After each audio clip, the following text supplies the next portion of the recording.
Assalamualaikum warahmatullahi wabarakatuh. Alhamdulillahilladzi ja'ala sahra ramadana sahra siyam sahra unsila fihil Qur'an hudan linnas wa bayyinatin minal huda wal furqan wa fihi layla khairun min alfi syahrin يعني ليلة القدر. اللهم صل وسلم وبارك على سيدنا ومولانا محمد وعلى آله النور المسبل النسيان بنوره في كل لمحة ونفس عدد ما وسعه علمك آمين. Jamaah tarawih yang dirahmati Allah Subhanahu wa taala, malam ini kita sudah berada pada malam ke-20. Malam ke-20 itu adalah malam puncak persiapan.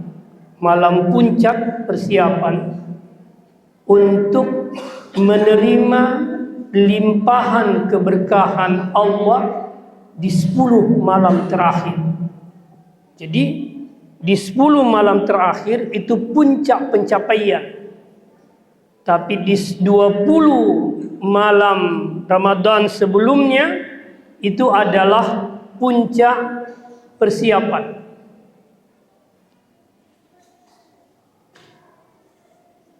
Pertanyaannya adalah apa yang dipersiapkan?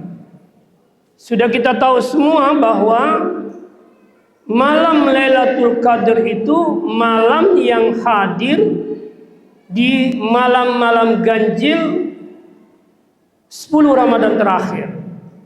Dan itu puncaknya Ramadan. Itu puncaknya Ramadan. Siapa yang memperoleh keberkahan di malam Lailatul Qadar itu, merekalah yang mendapatkan puncak pencapaian di bulan Ramadan. Pertanyaannya adalah, apa wadahnya? Apa wadahnya? Kenapa saya mengatakan apa wadahnya? Karena sebenarnya limpahan rahmat di malam Lailatul Qadar itu turun sejak malam sampai fajar. Jadi kita sebenarnya tidak mencari. Kita hanya mempersiapkan wadah. Maka dia akan datang. Saya kasih permisalan begini. Misalnya hujan. Si A bawa wadah ember kecil, yang satunya bawa baskom, yang satunya bawa gentong. Wadah inilah yang dia pakai menada limpahan rahmat air hujan itu. Seperti itu. Nah, pertanyaannya, apa wadahnya? Wadahnya adalah hati. Wadahnya adalah hati. Itulah sebabnya mulai dari 1 Ramadan sampai ke malam 20 Ramadan, tujuannya adalah bagaimana hati ini siap sebagai wadah untuk bisa menerima keberkahan Lailatul Qadar. Maka sebenarnya di malam 20 itu periksa hati kita, apa siap atau tidak. Itu. Periksa hati kita, apa siap atau tidak. Karena seluruh ibadah yang menjadi amaliyah Ramadan, sejak 1 Ramadan sampai malam ke-20, bahkan sejak bulan Rajab dan bulan Sya'ban, target utamanya mempersiapkan hati untuk mendapatkan limpahan keberkahan. Itu target utamanya. Kenapalah hati? Pertanyaannya, kenapa hati? Kita sudah tahu semua bahwa malam Lailatul Qadar itu terkait dengan turunnya Al-Quran. Dan Al-Quran itu turun wadahnya hati, bukan pikiran. Apalagi lisan, apalagi pendengaran, bukan. Tapi wadahnya Al-Quran yang diturunkan Allah adalah hati. Allah berfirman di dalam surah Asy-Syu'ara itu dikatakan nazala bihi ruhul amin ala qalbik. Jibril turun membawa Al-Quran kepada hatimu Muhammad. Jadi yang menjadi wadah yang dimiliki Nabi untuk menerima Al-Quran yang dibawa Jibril itu adalah hatinya. Itu adalah hatinya. Dan hati ini adalah tempatnya Allah dalam tanda petik. Dalam sebuah hadis dijelaskan, tidak ada yang bisa menampung Allah dalam kehidupan di bumi ini dan di langit kecuali qalbul mu'min, kecuali hatinya orang yang beriman. Apa yang dimaksud hati orang yang beriman bisa menampung Allah?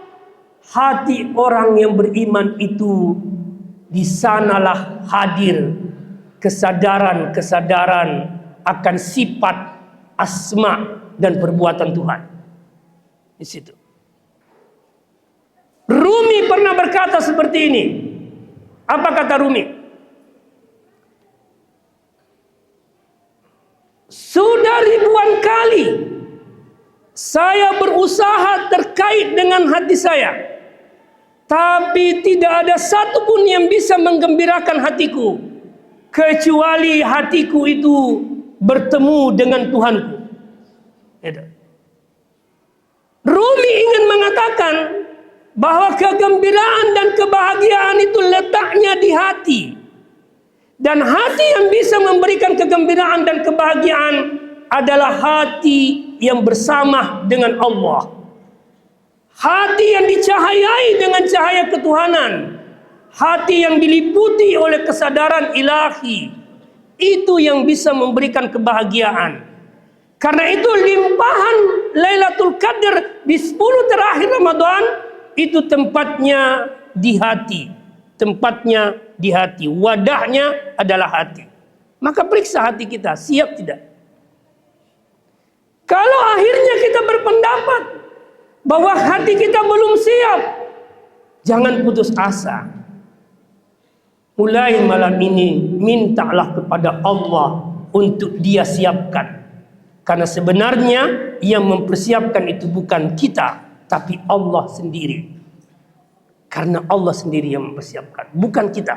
Kita hanya berusaha. Kita hanya berusaha. Nah.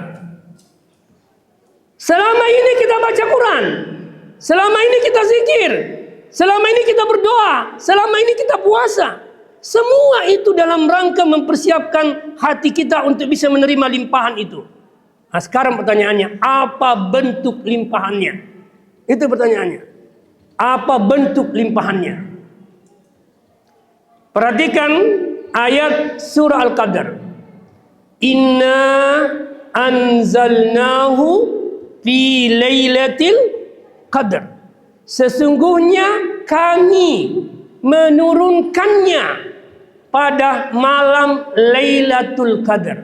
Sekarang pertanyaannya, apa ada disebut Allah di situ? Tidak ada.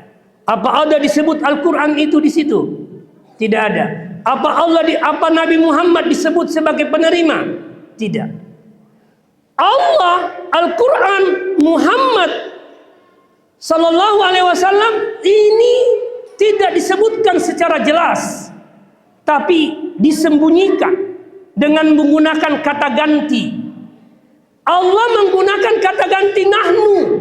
Inna anzalna. Sesungguhnya kami menurunkan. Siapa yang dimaksud kami? Adalah Allah. Pertanyaannya, kenapa dia menggunakan kata kami? Dia tidak berkata sesungguhnya Allah. Itu dalam kaidah tafsir disebut li'ta'zim, untuk pengagungan. Jadi Allah ketika menurunkan Al-Quran di malam Lailatul Qadar itu, Dia sandarkan Al-Quran itu kepada keagungan dan kebesaran dirinya. Maka hati yang menjadi wadah untuk bisa menerima limpahan Al-Quran itu mesti memahami tanda-tanda keagungan dan kebesaran Allah di setiap huruf, yang ada di dalam Al-Quran.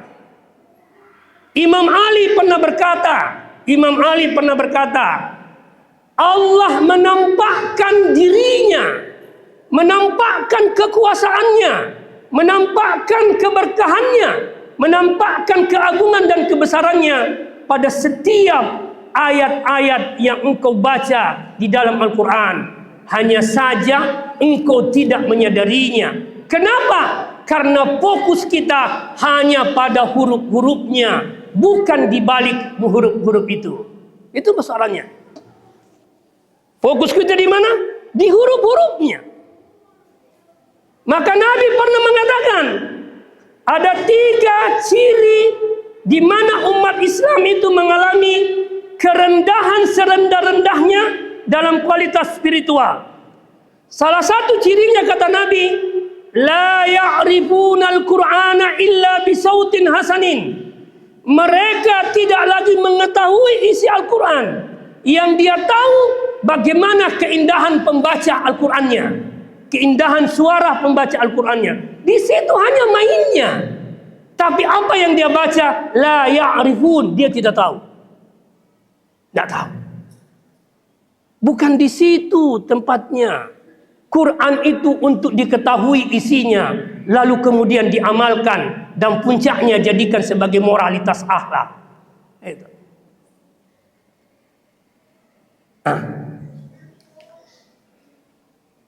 Itulah sebabnya kalau orang sudah memiliki kesadaran bahwa yang mesti dicari di dalam Al-Quran adalah kesadaran akan keagungan dan kebesaran Allah, maka hati ini akan tunduk kepada Allah. Hati ini akan bersama dengan Allah. Hati ini akan dicahayai dengan cahaya ilahi, yakni Al-Quran.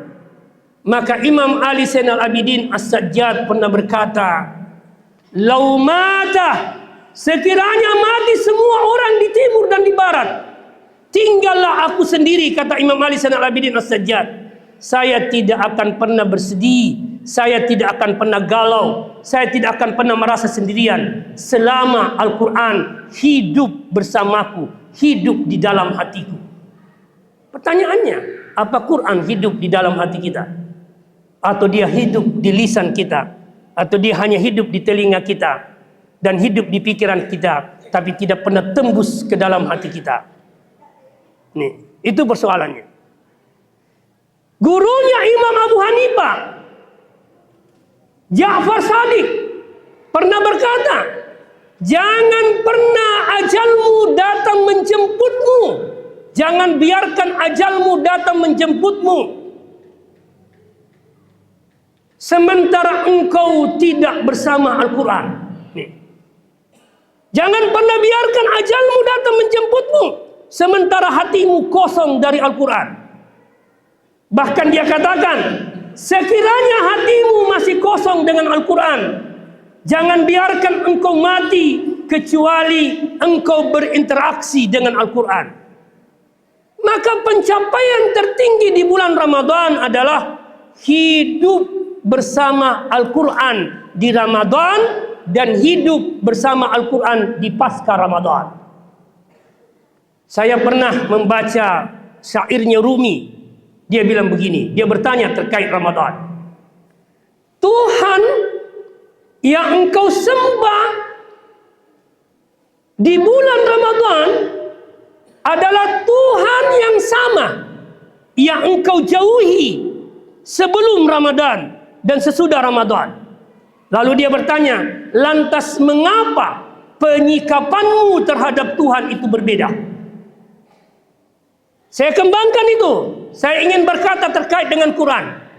Quran yang engkau baca, yang engkau hatamkan berkali-kali di bulan Ramadan adalah Quran yang sama yang engkau abaikan di luar Ramadan, yang engkau jauhi di luar Ramadan, yang engkau tidak pahami di luar Ramadan. Lalu mengapa penyikapannya berbeda?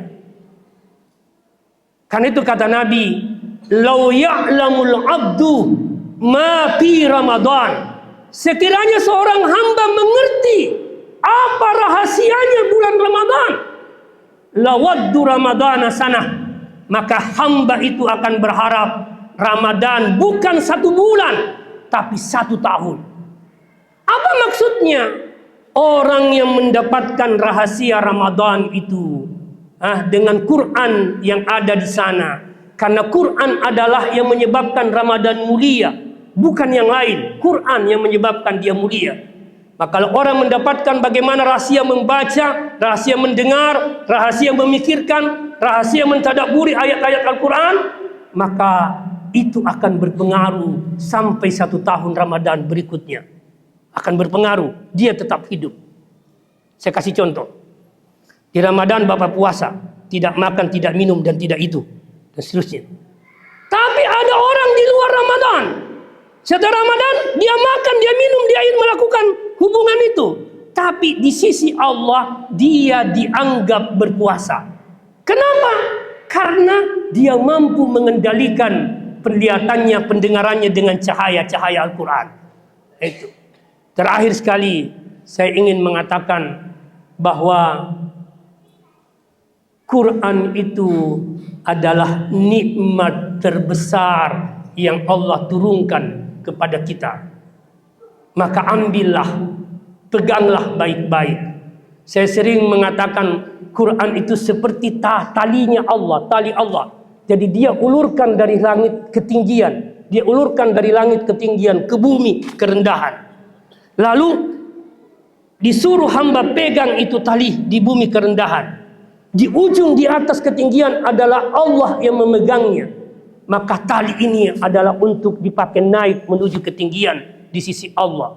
Tidak ada jalan menuju ketinggian di sisi Allah kecuali Al-Quran. Terima kasih. Assalamualaikum warahmatullahi wabarakatuh.